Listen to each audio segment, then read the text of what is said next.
नमस्कार साथियों, मैं आर के पांचाल पुनः एक सनसनीखेज खुलासे के साथ आपके बीच में आया। साथियों, अपनी बात शुरू करने से पहले आप सभी से एक निवेदन करना चाहूँगा।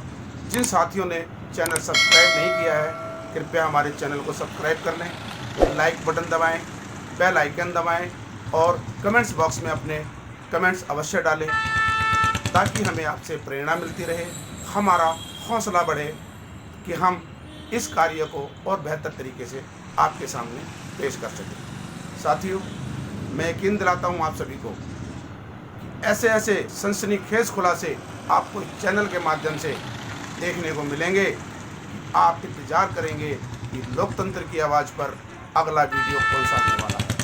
ये मैं वादा करता हूँ साथियों आपसे। उसके लिए हमें आपका सहयोग चाहिए। मैं बताना चाहता हूँ आपको, रोहिणी सेक्टर 22 के अंदर जो अग्रसेन अस्पताल बना हुआ है, 500 करोड़ की लागत से कुछ वर्ष पहले बना था। उस अस्पताल की आज हकीकत मैं आपके सामने लेकर के आया हूँ साथियों। वहाँ की मैनेजमेंट की मनमानी, जिन्होंने सभी नियम कानून ताक पर रखे हुए हैं, ये सभी आज आपके सामने खुलासा लेकर के आया हूँ। वहाँ के ट्रस्टी कितने त्रस्त हैं मैनेजमेंट की मनमानी की वजह से। ट्रस्टियों के रिश्तेदारों का, ट्रस्टी के परिवार वालों का भी इलाज वहाँ पर नहीं हो पा रहा है साथियों। सुनिएगा, देखिएगा, उनके ट्रस्टियों की कहानी, उन्हीं की जुबानी, उनका दर्द आपके सामने अभी पेश कर रहे हैं हम हमारे सहयोगी संत कुमार शुक्ला जी के साथ। मैं संत कुमार शुक्ला, मैं आपको जानकारी देना चाहता हूँ कि श्री अग्रसेन इंटरनेशनल हॉस्पिटल जो सेक्टर 22 रोहिणी में है, इसके अंदर कितनी लापरवाहियों का खजाना इकट्ठा है, जिस पर जांच सख्त से सख्त जरूरी है। क्योंकि रोशनलाल बंसल जी ने अपनी पत्नी को खोया और हमने अपने कई साथियों को इनकी लापरवाही के कारण खोया कि इनको गेट में एंट्री तक नहीं दिया, ये बता करके कि बेड नहीं है। लेकिन जानकारी मिली कि 18 अप्रैल को जहां 256 बेड के आसपास थे और दिन पर दिन इन्होंने बेड कम करते रहे, ज़्यादा करते रहे। कि क्या कारण है, मेरे को इस बात का पता नहीं था। आपका शुभ नाम भाषण? मेरा नाम रामनिवास गोयल है जी। मैं श्री अग्रसेन इंटरनेशनल हॉस्पिटल में ट्रस्टी हूँ। मेरा ट्रस्टी नंबर 4890 है। अभी लगातार हॉस्पिटल प्रशासन के बारे में शिकायतें मिलती चल रही है, क्योंकि ये हॉस्पिटल रोहिणी सेक्टर 22 में है, लेकिन आसपास में किराड़ी विधानसभा लगती है, सुल्तानपुरी विधानसभा लगती है, मंगोलपुरी विधानसभा लगती है और रोहिणी बवाना विधानसभा है। इसके अंदर गरीब तबका बहुत रहता है, अनऑथराइज कॉलोनी में बहुत लोग रहते हैं, वो मदद के लिए भी आते हैं। तो यहाँ हॉस्पिटल के अंदर उनको अवॉइड किया जाता है, एंट्री तक नहीं दी जाती है। इसके बारे में आप क्या कहना चाहते हैं, जैसे आपके संज्ञान में कुछ आया? सर, एंट्री की तो मैं बात करना चाहूँ, मीडिया वालों को अंदर नहीं घुसने दिया जा रहा, तो एक गरीब आदमी को तो कैसे घुसना दिया जाएगा, वो आप सोच ही सकते हैं। दूसरा, जितने भी आरोप संस्था पे लगे हैं अभी तक, हमारी संस्था का ट्रस्टियों के व्हाट्सएप ग्रुप बने हुए हैं, जिनमें संस्था के पदाधिकारी भी शामिल हैं। हर कोई उसके अंदर ऐड है, उसमें आरोप लगे हैं। बट अभी तक संस्था के किसी भी पदाधिकारी ने आकर कोई भी सफाई नहीं दी। ये सीधा सीधा संदेश है कि वो मानते हैं कि वो कसूरवार हैं, उनसे गलती हुई है और वो उसे स्वीकार कर रहे हैं। जब सामने से कोई किसी को कह ही नहीं रहा कि मैंने गलती नहीं की, तो मूर्खता का प्रदर्शन भी यही है कि जी वो स्वीकार कर रहे हैं कि हमसे गलती तो हुई। अंतोगत तो आप ये मानते हैं कि हॉस्पिटल ने कोरोना काल के दौरान जानबूझ के बेडों को कम करके पैनिक पोजीशन पैदा की थी? 18 मुझे अस्पताल प्रशासन से ही पता लगा है, कोई रिटर्न तो डॉक्यूमेंट नहीं है मेरे पास, आप कहेंगे तो मैं रिटर्न में भी लूँगा। 18 अप्रैल को अस्पताल के अंदर 258 बेड पे मरीज थे। उसके बाद क्राइसिस तो लगातार बढ़ता गया जी, और बेडों की संख्या निरंतर कम होते होते होते 202 पर इन्होंने लाके खड़ी कर दी। इसका क्या कारण था? वो तो संस्था बताए ना जी, कोई बताने को तैयार नहीं है, कोई मिलने को तैयार नहीं है, कोई फ़ोन उठाने को तैयार नहीं है। आप समझिए, जिस संस्था के ट्रस्टियों के फ़ोन संस्था के पदाधिकारी नहीं उठा रहे, वहाँ आम आदमी का क्या हाल होता होगा, वो राम भरोसे है जी। मैं आपसे दूसरी एक बात जानना चाहता हूँ कि आप लोगों ने इस संस्था के अंदर सैकड़ों लोगों को जोड़ा, करोड़ों रुपया का धन एकत्र किया, इसके बाद भी ये 4-5 लोग ही ट्रस्ट पे क्यों मालिक बने बैठे हुए हैं? हॉस्पिटल प्रशासन को क्यों तबाह किया हुआ है? इसके अलावा कितने सैकड़ों लोगों को जान देना पड़ गया यहाँ की इनकी लापरवाही के कारण। इस पर आप क्या कहना चाहेंगे? सर, यही कहूँगा, विनाश काले विपरीत बुद्धि। लोगों ने इन पे विश्वास किया था, जिताया था, इनके हाथ में संस्था की बागडोर को सौंपा था, जिस पर इन्होंने अपना एक निजी प्रभाव या अपना निजी फ़ायदे के लिए इस्तेमाल किया। हाँ जी, आपका नाम क्या है? रोशनलाल बंसल, कहाँ रहते हैं आप? 24 सेक्टर में रहता हूँ, दिल्ली में, रोहनी में। पुणे में। अभी जैसे मुझे जानकारी मिली कि आपकी श्रीमती जी दुर्भाग्यवश 21 अप्रैल को एक्सपायर हो गई हैं, हाँ, तो सुना कि इसके अंदर हॉस्पिटल की कुछ लापरवाही रही है। हॉस्पिटल की काफ़ी लापरवाही रही है। ऑक्सीजन जो है, मैंने उनको कहा कि ऑक्सीजन लगाओ, उस टाइम ऑक्सीजन नहीं लगाई, वो ECG वगैरह करते रहे। हार्ट पेशेंट की वो थी, मैं कहा दोनों चीज़ करो, कार्रवाई करो। उनके ना करने की वजह से उनकी वो जानी दम तोड़ दिया उन्होंने। तो आप तो 2005 से वहाँ के मेंबर हैं, ट्रस्टी भी हैं, 2018 से कार्यकारिणी मेंबर भी है, तो आपको भी इतनी देरी लगानी पड़ी कि 1-1 घंटा बाहर आपको बैठा दिया गया? वो क्या है कि जो ये ग्रुप आया है, ये 24 का आदमी जो कमेटी है, मैं 2018 में इनके एंटी काम किया था मैंने। ये लगातार हॉस्पिटल की कार्रवाई ठीक नहीं कर रहे, काम नहीं करे, निर्माण में भी गड़बड़ करी थी।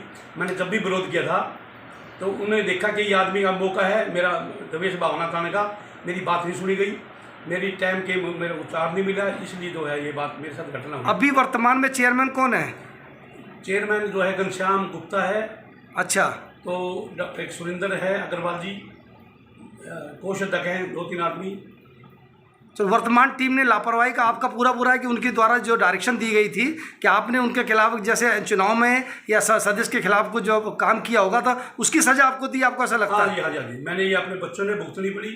और मैंने ये जो है ये देखो आप, मैं 60 साल का हो गया है, मेरी वाइफ 55 साल की थी, वो हमने भुगतनी पड़ी हमारे परिवार तो में। 2005 से आप मेंबर हैं, मुझे तो लगता है कि सैकड़ों से ज़्यादा मेंबर आपने बनवा दिए होंगे। मैंने खूब मेंबर बनाए, उसमें खूब काम किया, निर्माण के टाइम भी काम किया। ये जो ये इमारत में हमने काफ़ी मदद करी इन लोगों की। संस्था में हम सारा 15-20 साल से काम करते रहे, जो भी इनका देश होते रहे, जब भी काम बोलते ही। अभी एक मंदिर की बात आई, एक खाटू श्याम मंदिर बना रहे हैं, उन्होंने मेरे को कहा कि आप 30 मेंबर बनाओ, आपको फाउंडेशन मेंबर बनाएंगे। मैंने वो मना करने की बजाय मेरे को बुलाया गया एक दिन, मैंने मना कर दिया। मैं समझता हूँ कि ये भी एक बदले की भावना से काम हुआ। आज आपके ऊपर ये दिक्कत आई तो ऐसी द्वेष भावना से प्रेरित मार रहे इसको आप? सर क्या है कि ये अब ये तो ये जाने ये कैसे इनके मन में क्या बात रही। हम तो काम करते रहे, हम तो सेवादार की तरह काम किया हॉस्पिटल में। हमारे किराड़ी के लोग भाई हैं, अग्रवाल समाज के लोग हैं, नांगलुई के हैं, सुल्तानपुरी के, मंगोलपुरी के, काफ़ी लोगों का हमने लोगों को जोड़ा हॉस्पिटल में। पिछली दफा हॉस्पिटल में नुकसान था, इन लोगों ने मेरे को कहा कि रोशनलाल जो है लोगों को प्रचार करो, पेशेंट ले आओ ताकि हम हॉस्पिटल ला सके। मैंने खूब तन बन धन से वहाँ बैठना भी चालू किया था। 3 महीने कोरोना में बैठता रहा, कोरोना में बैठकर मैंने वहाँ काम भी किया। उसके बाद भी ये रिजल्ट आया मेरे साथ। बंसल जी, मैं आपसे एक बात ये जानना चाहता हूँ कि क्या इस हॉस्पिटल के अंदर जिस शुरू में DDA ने ये जगह इनको अलॉटमेंट की तो उसमें कुछ कंडीशंस इनको दी होंगी कि गरीब आदमियों का भी ये उपचार करेंगे या सरकारी नियमों का पालन करेंगे? आपको लगता है कि नियमों का पालन हो रहा है? इन्हें पूरी धज्जी उड़ा दी, गवर्नमेंट की धज्जी। इन्हें जो कानून है इन्हें पूरी धज्जी उड़ा दी इन बातों का। बिल्डिंग भी ऐसी बनाई इन लोगों ने। ये जो है 20% की बात जो करी थी इन्हें, एक भी गरीब आदमी का इलाज नहीं हुआ। ये सारे बेड जो है 200 बेड थे इनके पास, इन्हें 250 बेड जो थे बनाए थे इन्हें, अपने जो 5 आदमी थे उन पर कब्जा करके उन लोगों का इलाज करा। उनमें से भी काफ़ी लोग मरे गए, क्योंकि नीति की वजह से लोग 100-150 आदमी मर गए। आज मुझे यह लगता है कि इस कोरोना काल के अंदर खाली एक विशेष वैसे समाज के लोगों को ही नहीं इलाज किया या और किसी समाज के लोगों का भी इलाज किया, इसका क्या डाटा है आपके पास? इसका डाटा ये कि हम कटवा रहे हैं। हमने इनकी बात का यह बात उठाई है प्रशासन को, बेतना वैसे समाज के लोगों का ही इलाज कराया है। और जो लोग थे गरीब लोग जो लोग था उनकी तरफ कोई ध्यान नहीं दिया। जब मेरी तरफ ध्यान नहीं दिया, लोगों की तरफ क्या ध्यान देंगे लोग? क्योंकि द्वेष भावना से काम किया। क्योंकि आपने बीच में समाज में एक मीटिंग में कहा था कि मैंने इससे जो मदद हो सकती है आप मदद लो, और लोगों ने भी आपके कारण वहाँ लोगों को भेजा। लेकिन वहाँ पूर्वांचल के लोग हैं, कॉलोनियों के लोग हैं, जे EWS कोटे के लोग हैं, उनको एडमिशन ये लोग नहीं लेते हैं। इस पर क्या कहना चाहते हैं? इसमें हम जब भी इनके पास जाते थे ये बात ले गए। एक अभी कोई 20 तारीख को 20 अप्रैल को मैं एक आदमी को लेके गया, दलाल था वो। मैंने कहा उनका नाम लिखवाया, ये दलाल देखते ही उनका नाम, पेशेंट का नाम दलाल था। दलाल सुनते ही उन्हें उसी टाइम फर्क काट दिया। कहते रोशनलाल हमारे लोगों की हमारी मदद नहीं होती, हम कैसे करें लोगों की मदद? जाओ गवर्नमेंट में जाओ, सरकारी हॉस्पिटल किसी भी बने सरकारी हॉस्पिटल। अच्छा, तो ये श्री अग्रसेन इंटरनेशनल अस्पताल रोहिणी के अंदर बना हुआ है। ये आपके कहने के अनुसार जो वर्तमान के चेयरमैन घनश्याम गुप्ता जी हैं, उनके अनुसार केवल इस अस्पताल में वैश्य समाज का ही, अग्रवाल समाज का ही या गर्ग समाज का ही ऐसे लोगों का इलाज होगा, बाकी का नहीं होगा। मैं कहूँ आप अग्रवाल समाज के, वैश्य समाज को छोड़ो, इन्हें पर्सनल अपनी धरोहर समझ के 5 आदमियों ने अपना पर्सनल काम किया। आप लोग इसकी आवाज़ क्यों नहीं उठा रहे हैं? अभी मैं आया हूँ, अभी मैं लगातार व्हाट्सएप पे आवाज़ उठा रहा है, मैंने कमेटी को भी बोला है, व्हाट्सएप द्वारा मैसेज भी दिए हैं। हमारे श्यामलाल जी हैं, रामातोर अग्रवाल जी हैं, सीताराम जी हैं, रोज चले गए।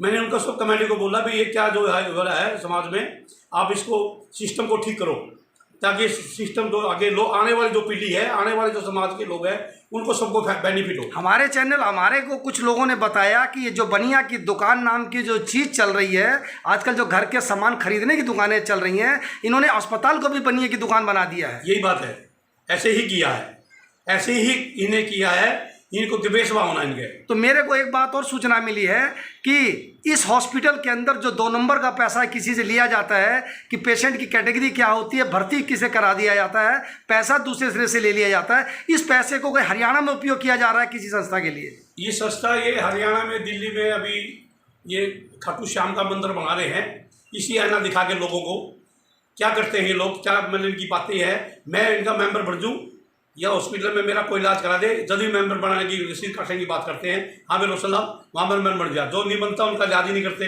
उनका नंबर ही नहीं आता उन लोगों का। वैसे समाज छोड़ के बाकी कौन मेंबर बना खाटू श्याम का वहाँ?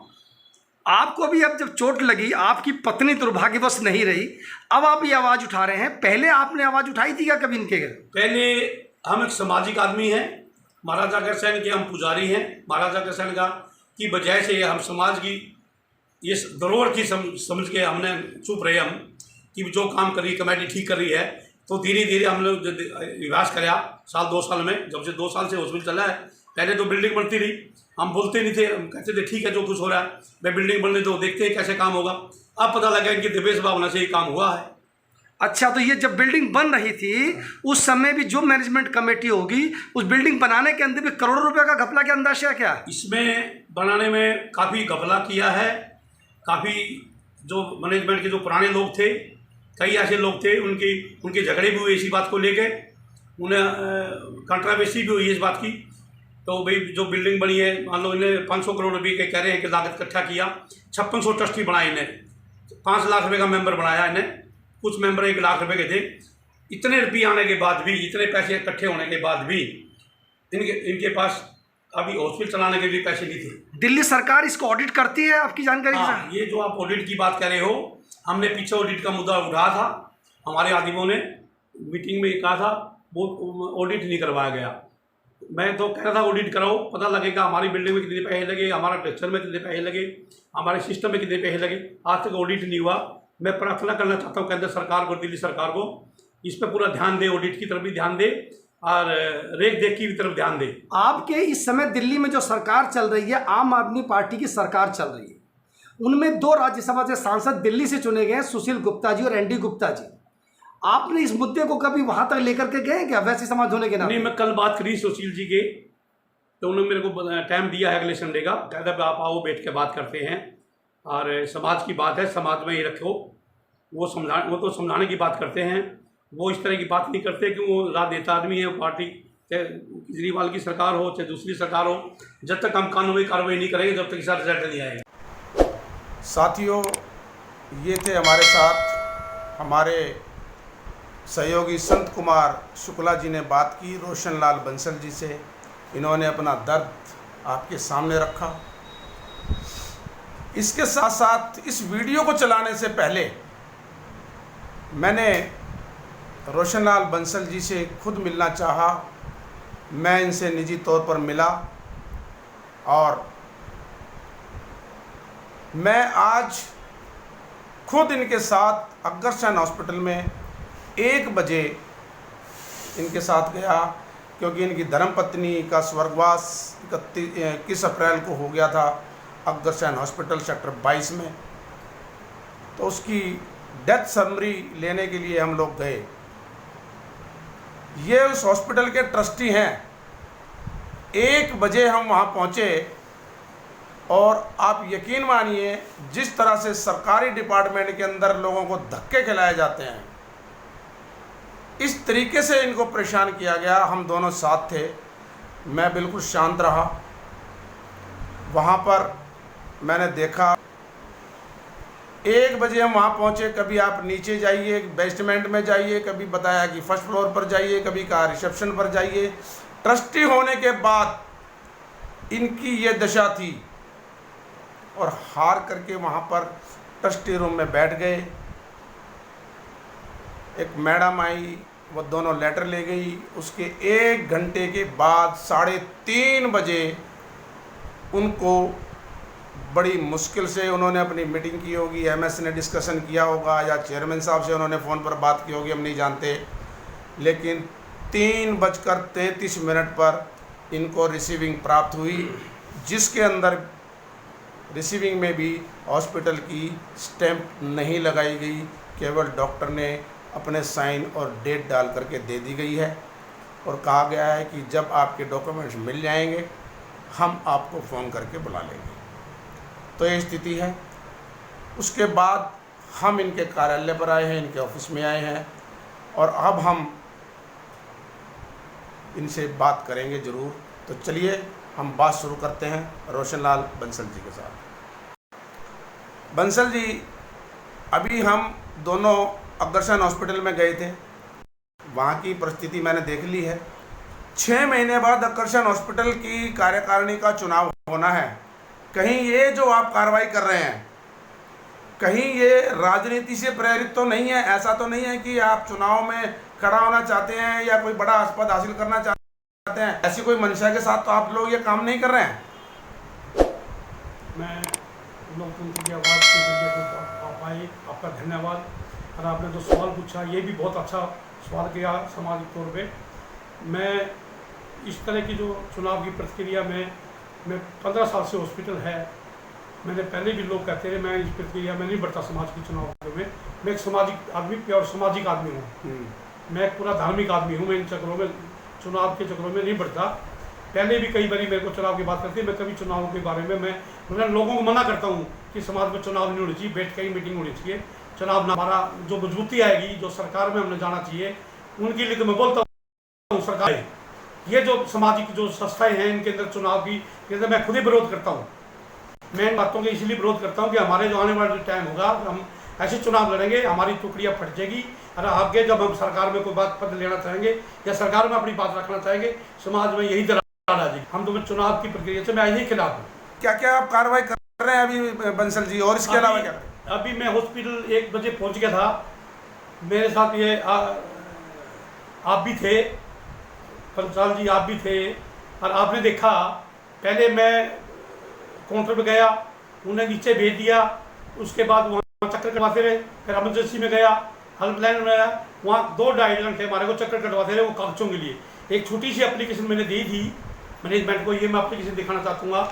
ये मैंने एप्लीकेशन दी थी आज कि मेरी वाइफ की मृत्यु हुई है 21 अप्रैल को, उसकी हॉस्पिटल में उन्हें 2-2.5-3 घंटे मेरे को परेशान किया गया।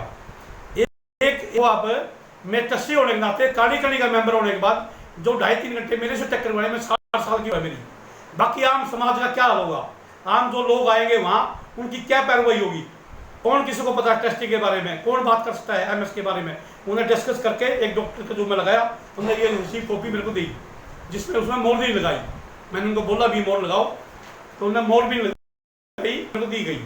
आज मैं सुबह जो है अमन बिहार थाने में गया था, एसएचओ साहब को मिला, मैंने अपना दर्द बताया उनको। मैंने कहा 160 आदमी, करीब 160 आदमी मर गए यहाँ हॉस्पिटल में, कोई भी कार्रवाई करने वाला नहीं, आप मेरी मदद करो। उन्हें मेरी हालात को देख कर मेरी एप्लीकेशन पढ़ी और उन लोगों ने भी मेरी आज कार्रवाई के लिए आश्वासन दिया कि बंसल जी हम आपकी कार्रवाई निस्वार्थ होकर काम करेंगे। आप आए हो, आपकी उम्र के हिसाब से आपकी जो आप बता रहे हो, हालात बता रहे हो, उन्होंने उनको लिख के दिया। आज उन्हें भी मेरे को डीडी नंबर उन्होंने मेरे को बना के दिया। आप बड़ा प्रयास कर रहे हैं, इस उम्र में भी समाज हित के लिए आप ये काम कर रहे हैं, इसका मतलब ये हुआ नहीं, निष्कर्ष ये निकल करके आता है। हाँ जी। तो चलिए हम आपकी आवाज़ को सरकार तक एक और शब्द और बोलूँगा। जी बताइए। मैं ये जो काम है, ये जो कार्रवाई है, हालांकि मैं कार्रवाई करके राजी नहीं, क्यों महाराजा अग्रसेन का नाम बदनाम होता है। जी कुछ लोग अपनी पावर के मिसयूज के लिए, आने वाले जो बच्चे हैं, भविष्य है, समाज के 2 लोग हैं जिसके साथ जैसे मेरे साथ बनी है उनके साथ ना हो, इसलिए मैं ये कार्रवाई कर रहा हूँ। जी बंसल जी, आपकी आवाज़ को लोकतंत्र की आवाज़ के माध्यम से, अपने चैनल के माध्यम से संबंधित अधिकारियों तक, प्रशासन तक और सरकार तक पहुंचाएंगे और आशा करते हैं कि आपको न्याय मिले।